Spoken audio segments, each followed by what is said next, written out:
नमस्कारम। कैसे हैं आप सभी। तो जो चारों जो एनसीईआरटीज़ की बुक हैं कक्षा 11 और 12 की, उसमें से जो जो कुछ जो निकली हैं परिभाषाएं, उसका निचोड़ है। करीब 8 से 9 परिभाषाएं हैं मोस्टली, और कुछ फैक्ट्स हैं। आप उनको याद रखेंगे। बस चारों किताबों का निचोड़, आपको पढ़ने की ज़रूरत नहीं है, वो मैं यहाँ लेके आ गया हूँ। और मैंने प्लेलिस्ट बना रखी है भाई, जीएस की भी और अपने सब्जेक्ट की, दोनों की। आप देखते रहें, बहुत ही हेल्पफुल रहने वाली हैं आपकी एग्ज़ाम की प्रिपरेशन में। ठीक है, चलो स्टार्ट करते हैं। सामाजिक परिवर्तन पर ये परिभाषा है, एंथोनी गिडिंग्स ने दी है। पहली परिभाषा क्या है, वो कहते हैं कि परिवर्तन जो किसी वस्तु अथवा परिस्थिति की मूल आधार संरचना को समयावधि में बदल दे। समझ रहे हो, वो कह रहा है कि जो बेसिक स्ट्रक्चर है, अगर समय के साथ उसमें परिवर्तन हो जाए तो वो क्या है, सामाजिक परिवर्तन है। अब इसको आप मैच मत कर लेना, किन से, कार्ल मार्क्स से। कार्ल मार्क्स भैया से इसको मैच कर लोगे तो गड़बड़ हो जाएगी, फिर आपका पॉइंट कट जाएगा। ठीक है, याद रखेंगे इसको। समझ आया। चलो, पहला जेंट्रिफिकेशन। देखो परिभाषा नहीं है ये, इसी कॉन्सेप्ट है जेंट्रिफिकेशन। हम सब ने पढ़ा है नेट की प्रिपरेशन के दौरान। क्या होता है जेंट्रिफिकेशन के, देखो एक एग्जांपल से मैं समझाता हूँ आपको। जेंट्रिफिकेशन क्या है, जैसे मान लो एक स्लम्स एरिया है, वहाँ पे कोई प्रोजेक्ट लेके आया है कोई बड़ा धनी व्यक्ति, तो उसने क्या किया, वो स्लम्स एरिया को वहाँ से साफ़ करवा दिया सुंदरता के नाम पर, कि भाई हम यहाँ पर साफ़ सफाई कर रहे हैं और यहाँ पर पार्क बनाएंगे, गार्डन बनाएंगे, और वहाँ स्लम्स जो स्लम्स बस्तियों को वहाँ से हटवा दिया। ओके, तो इसको क्या कहते हैं, इसको जेंट्रिफिकेशन कहते हैं, भद्रीकरण कहते हैं। याद रखेंगे इसको। तो देखो क्या लिखा है, इस शब्द का प्रयोग निम्न वर्ग प्रत्वेश का मध्यम अथवा उच्च वर्गीय प्रत्वेश में बदल जाने के लिए। समझ आ रहा है। ठीक है, चलो नेक्स्ट है। देखो थोड़ा सा सेक्स रेशियो है, बाल लिंगानुपात का, चाइल्ड सेक्स रेशियो है। तो 1901 में कितना था अपना, 972, और 2011 में आके देख रहे हैं आप कितना है, 940। माफ़ करना, चाइल्ड सेक्स रेशियो नहीं है, सेक्स रेशियो है एडल्ट का। तो 1901 में, अब इससे इस टेबल से मैं क्या समझा रहा हूँ, इस टेबल से देखो कभी बड़ा है यहाँ 64, 55, 50, 45, 46, और उसके बाद में 41, 30, 34, 26, 33, तो एक ग्रेजुअली कम होता गया है। ठीक है, आप देख पा रहे हैं ना।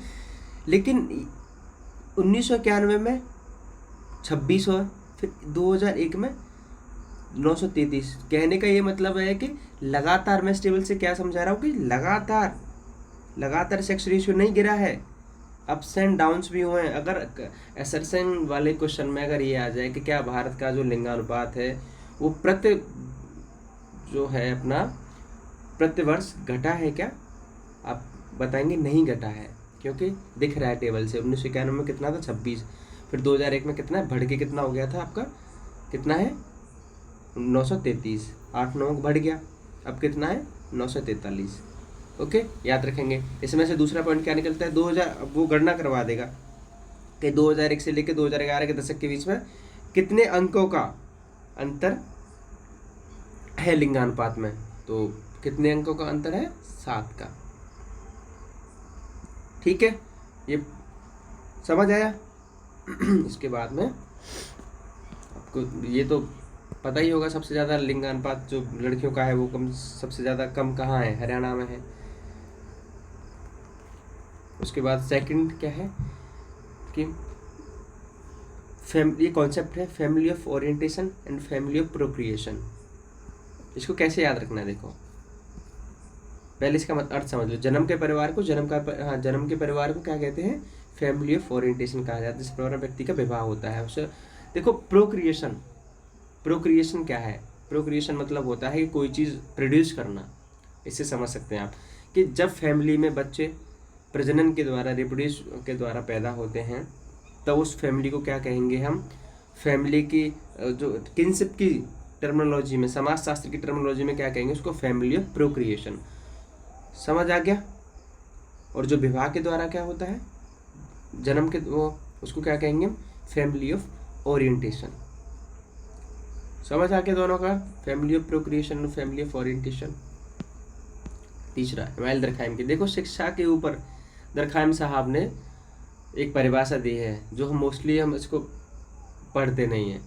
तो इन्होंने क्या बोला है कि इमानुएल दुर्खिम के अनुसार कोई भी समाज एक सामान्य आधार और कुछ विचारों, मनोभावों, व्यवहारों के बगैर, सामान्य आधार, जनरल बेसिस और कुछ थॉट्स, मनोभावों और व्यवहारों के बगैर जीवित नहीं रह सकता है, जिसे शिक्षा द्वारा सभी बच्चे को बिना भेदभाव के संप्रेषित किया जाना चाहिए, चाहे वे किसी भी सामाजिक श्रेणी के हों।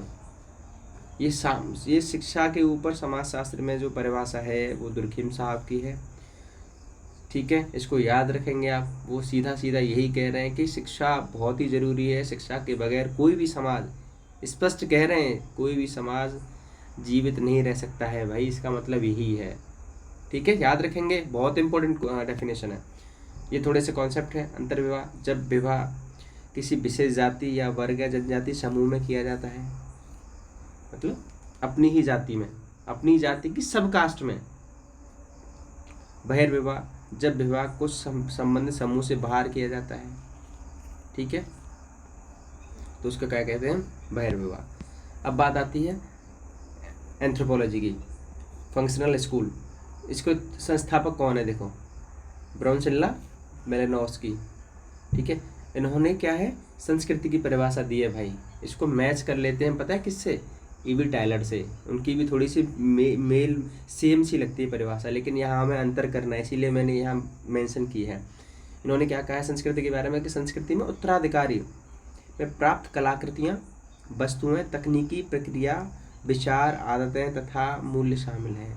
जबकि टायलर की परिभाषा में थोड़ा सा अलग है, 2-3 शब्द नहीं है, जैसे मान लो तकनीकी वाले शब्द नहीं है, ओके, उत्तराधिकारी वाले शब्द नहीं है संस्कृति में। ठीक है, तो इससे आप अंतर कर पाएंगे, इम्पोर्टेंट है, देख लेना, याद रखेंगे आप साथ में।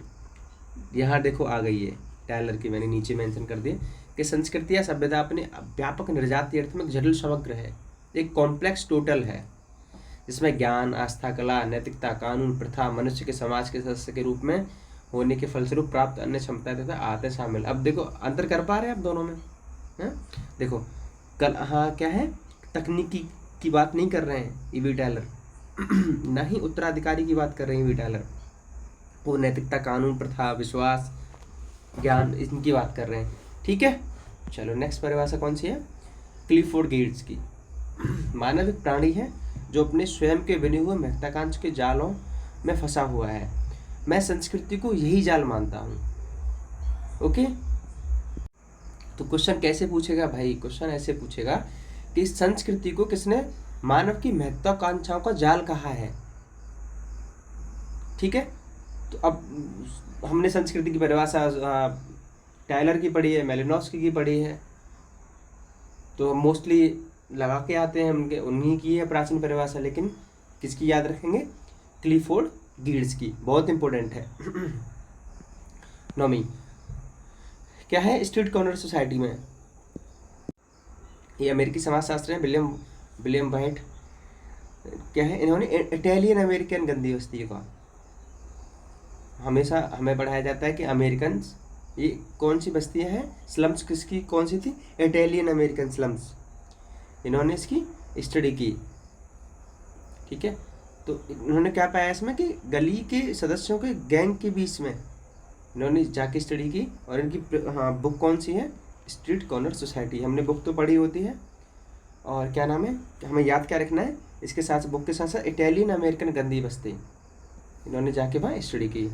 ओके, जनगणना की भैया परिभाषा याद रखनी पड़ेगी आपको, क्योंकि पता, सैंपल,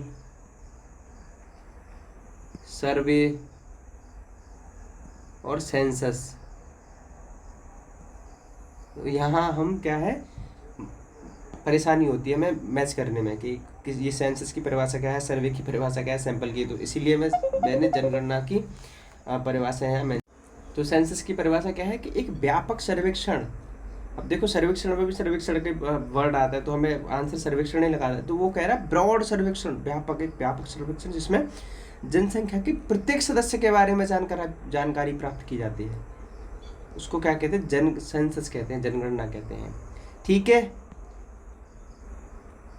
चलो ये पॉइंट याद रखेंगे। केरल की इजावा कम्युनिटी का अध्ययन किसने किया, नारायण गुरु ने। किसने किया, नारायण गुरु ने। आता है भाई ये क्वेश्चन फर्स्ट पेपर में भी और अपने सब्जेक्ट वाले में भी। 1936 में ऑल इंडिया किसान सभा की स्थापना कब हुई? 1936 में। और किसने की? स्वामी सहजानंद सरस्वती ने। किसने की? स्वामी सहजानंद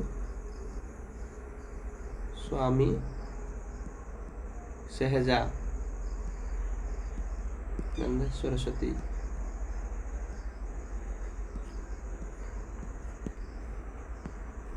सर्वप्रथम मजदूर संघ की स्थापना 1918 में। पहले तो डेट याद रखें। और किसने की? बीपी बाड़िया ने।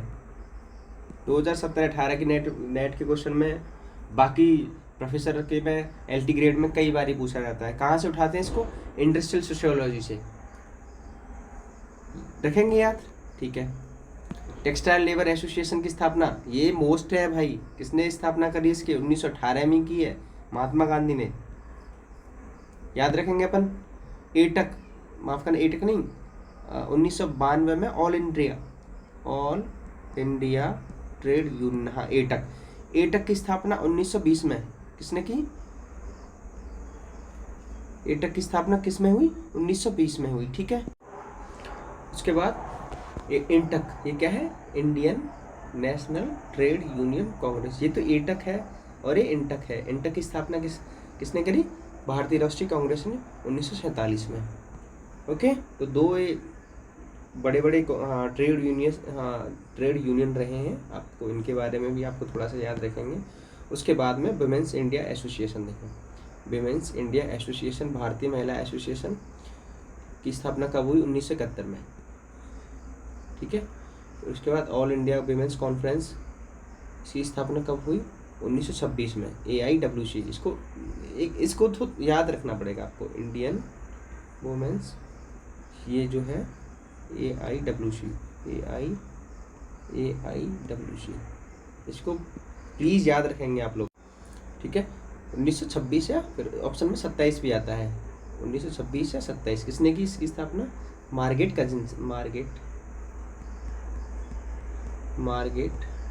कजिन, ये दो बहनें थी, इन्होंने की थी। ओके, अब दल के संबंध में मैक्स वेबर का ये परिभाषा है भाई, आपको याद रखनी है। इस पर भूल से भी कहाँ कार्ल मार्क्स का उत्तर मत लगा के आना। ओके, तो मैक्स वेबर ने क्या बोला है? वर्गों की वास्तविक स्थिति अर्थ प्रणाली के क्रम में है। वो क्या कह रहे हैं? जो क्लास होती है उसकी जो रियल जो पोजीशन होती है उसका आधार पता है क्या है? अर्थ प्रणाली के क्रम में होती है, धन के ही क्रम में होती है। जबकि जो स्टेटस होता है, जो परिस्थिति समूह होता है, जो स्टेटस ग्रुप होता है, उसका स्थान क्या होता है? वो सामाजिक क्रम में होता है।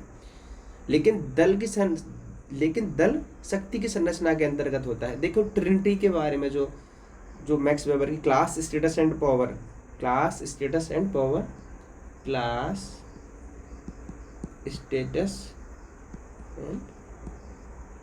या पावर से इन्होंने राजनीतिक दल से पावर से इन्होंने क्या समझा? राजनीतिक दल से समझाया है इन्होंने।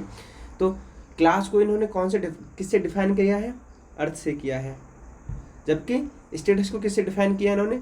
समाज से डिफाइन किया है, सोशल से डिफाइन किया है। और दल को पॉलिटिकल पार्टी की किससे डिफाइन किया है इन्होंने? किससे?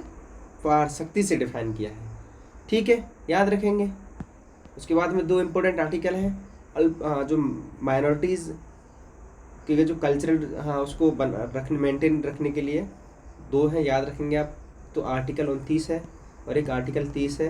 दोनों में थोड़ा सा माइनर डिफरेंस है। आर्टिकल 29 में क्या है कि भारत के राज्य क्षेत्र या उसके किसी भाग के निवासी किसी अनुभाग को जिनकी विशेष भाषा, लिपि, संस्कृति उसको बनाए रखने का अधिकार है। कोई व्यक्ति जो माइनॉरिटीज़ है, अल्पसंख्यक है, उसको अधिकार है कि वो अपनी भाषा को बनाए रखे, उसकी संस्कृति को बनाए रखे। मोटा तौर पर वो किस आर्टिकल के अंतर्गत है? आर्टिकल 29। और आर्टिकल 30 में क्या है कि भाषा पर आधारित अल्पसंख्यक वर्गों को अपनी शिक्षा संस्थानों की स्थापना। तो मोटा क्या है कि 29 में क्या दे रखा है कि भाषा, लिपि या संस्कृति एक व्यक्तिगत लेवल पे। और 30 में क्या दे रखा है? 30 में है कि भाई शिक्षा संस्थानों की स्थापना अपनी भाषा और अपनी संस्कृति के आधार पर, ठीक है। मोटा अंतर ये समझ आ गया। आई रिपीट, 30 में क्या है कि शिक्षा संस्थान की स्थापना करेंगे वो अपनी भाषा के आधार पर। और 29 में क्या है, कोई व्यक्ति भाषा और लिपि को अपने बनाए रख सकता है अपने पर्सनल लेवल पे। ओके, ये सांप्रदायिकता की परिभाषा आप याद रखेंगे। सांप्रदायिकता क्या है कि धार्मिक पहचान पर आधारित एक कीवर्ड है, यहाँ पे एक ही कीवर्ड है, उसी के आधार पर आपको याद रखना है कि धार्मिक पहचान के आधारित आक्रामक उग्रवाद अपने आप में ऐसी अभिवृत्ति है जो समूहों को वैध, बात सीधी साफ है कि अपने धर्म का जो समुदाय है वो बेस्ट है और दूसरे धर्म का जो समुदाय है वो बेस्ट नहीं है। जैसे समनन ने एथनोसेंट्रिज्म, निर्जाति केंद्रिततावाद से समझ सकते हैं कि एक अपनी एथनिसिटी का जो कम्युनिटी है वो बढ़िया है भाई और दूसरी वाली वो अच्छी नहीं है। सेम क्या है, सांप्रदायिकता है। और जहाँ बाद लग जाता है ना, इंग्लिश में इसको इज्म कहते हैं। इज्म, बाद का मतलब होता है एक सिद्धांत, ठीक है। तो बाद का ऐसा मत समझा करो कि बाद आ गया तो क्या आ गया भाई। तो सांप्रदायिकता का मतलब ये है, इसका कीवर्ड क्या है कि धार्मिक पहचान के आधार पर जब कोई व्यक्ति अपने समूह को श्रेष्ठ दिखाता है दूसरे समूहों की तुलनात्मक रूप से, वो क्या है, सांप्रदायिकता है। तो एक ही कीवर्ड है इसका, ठीक है। ये बहुत ही इंफॉर्मेटिव वीडियो थी आपके लिए, ओके। 2 बार ही देख लेना, लिख लेना, छोटी सी वीडियो थी। अब उसके बाद हम देखो एनसीईआरटी का ख़त्म हो गया, 11-12 का, चारों किताबों का। पहले में मैंने बुक्स करा दी थी 24-25 बुक्स, इसमें मैंने परिभाषा करा दी हैं। अब मॉर्निंग सेशन में क्या हम स्टार्ट करने वाले हैं, theory plus MCQ plus PYQs, जो मोस्ट हैं अपने जीएस के लिए, चाहे वो एलटी ग्रेड के लिए हो, चाहे वो यूपीएचसीएससी या फिर जीडीसी के लिए, या फिर किसी भी सेक्शन के लिए, जीएस वाले किसी सेक्शन के लिए। और इवनिंग टाइम में हम क्या करेंगे, अपना MCQ PYQ plus theory 2 video आया करेंगी मॉर्निंग और इवनिंग सेशन में। मॉर्निंग में जीएस वाली और इवनिंग में अपनी सब्जेक्ट वाली, और प्लेलिस्ट बन रखी हैं, देखते रहो, ठीक है। मिलते हैं नेक्स्ट में। हैव अ गुड डे, जय हिंद।